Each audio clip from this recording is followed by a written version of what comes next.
No lyrics here, just beats to vibe. A squeaky duck and a cow collide. Boing boing goes the trampoline sound. Bass drops hit them, flip it around. Hops and honks and a cat meows twice. The robot voice says, oh that's nice. Wub wub wub like a washing machine. This track's the weirdest thing you've seen.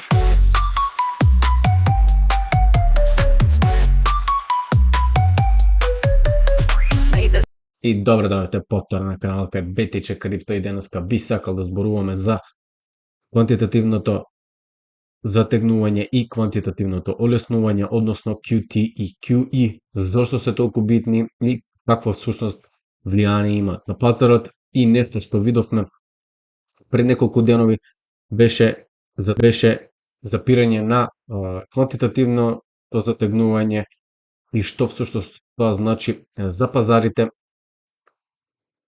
На 1 декември го добиме тоа QT, каде што откако одзедува 2,4 трилиони од финансискиот систем, од јуни 2022 година Федералната резерва официјално го запре quantitative tightening и како што видовме предходно имавме околу 9 трилиони, тоа беше всушност врвот и сега моментално има околу 6,45 трилиони.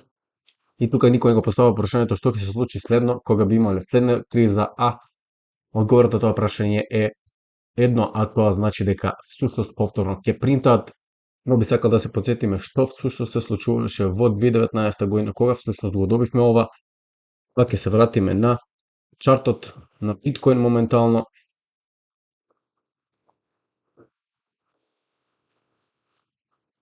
И да одиме во 2019 година, каде што се случи тоа. Тоа беше август 2019 година, сега ќе го најдеме.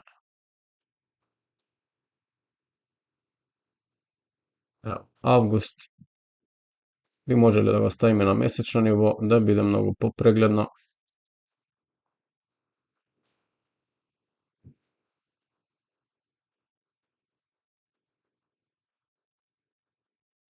И тука сега ќе поставиме една линија да ја одбележиме август 2019 година.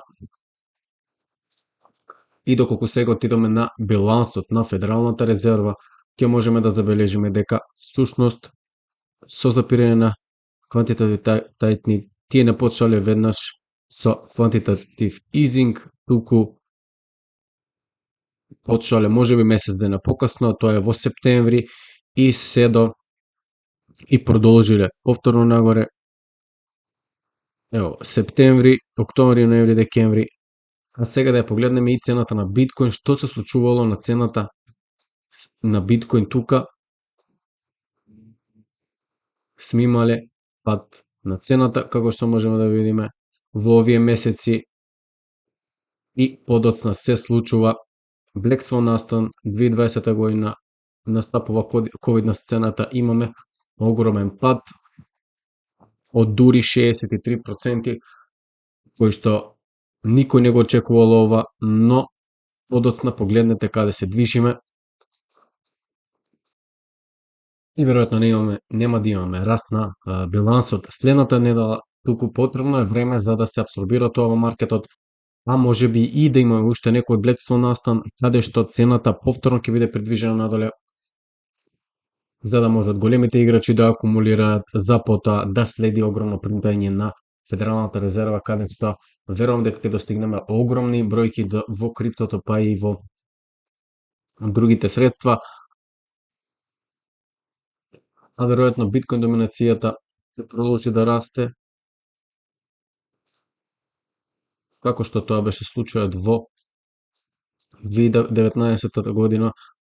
Имавме повторно зголемување на биткоин доминацијата, огромен пат тука, повторно пораст, намалување и повторен пораст. И ево тука 2019 година доминацијата продолжи да расте, имавме пат и повторно раст, каде што подоцна алткоините го достигна своето дно многу подоцна, неколку месеци подоцна, а не следната недела, што е нормално да го очекуваме тоа и сега. Сега да видиме што на вистина се случуваше со алткоините, доколку сега го отвориме Ethereum и одиме на тој период, ја ставим на неделен чарт. Ево го тој период. Август 2019 година.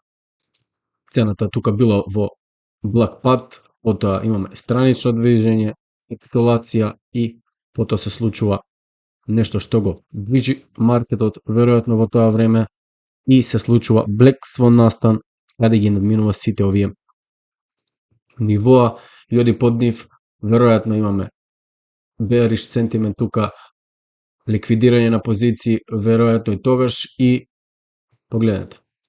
Огромно ресетирање на тој сентимент за цената да се врати повторно нагоре. И тоа не се случувало за една недела, туку погледнете во овој временски период само од ќе земеме од август, тоа се случувало, ја ставиме до тука, од август 2019 година до 6 април 2020 година. Тоа значи дека повторно било потребно време за ова да се реализира и завршувањето на QT моментално како да го следи истиот овој пат, но секако ќе мора да станеме на времето, има што ќе се случи. А тука каматните стапки се уште се на високо ниво и доколку погледнеме сега на овој чарт, а сега да ги погледнеме врзниците што се случуваше после quantitative tightening, ево, тој период тука и како што веќе споменавме во претходното видео, алткоините немаат писта за да направат огромно движење нагоре, бидејќи каматните стапки не се на нивната страна моментално, но тоа не значи дека нема да се сменат во следниот период кој што ни доаѓа. Доколку погледнеме сега чартот на USDT Dominance, можеме да забележиме дека парите се префрлаат во стейблкоини. Овој тренд го забележавме уште тука некаде во октомври, односно септември, и уште ја држиме оваа тренд линија.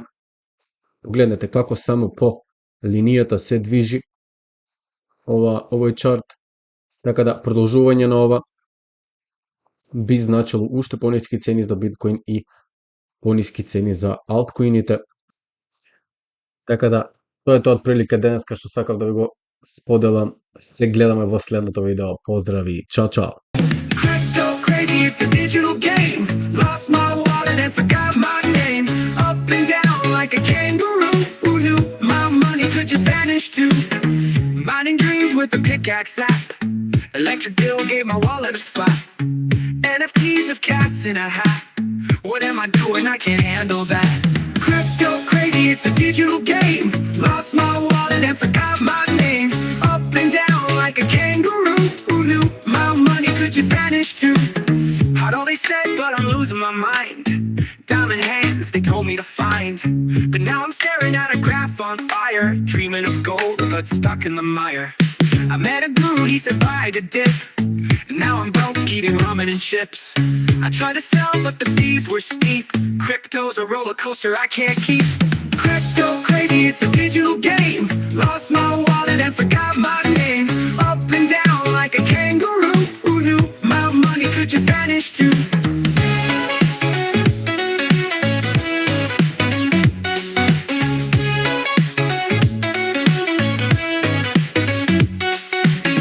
Mining dreams with a pickaxe app.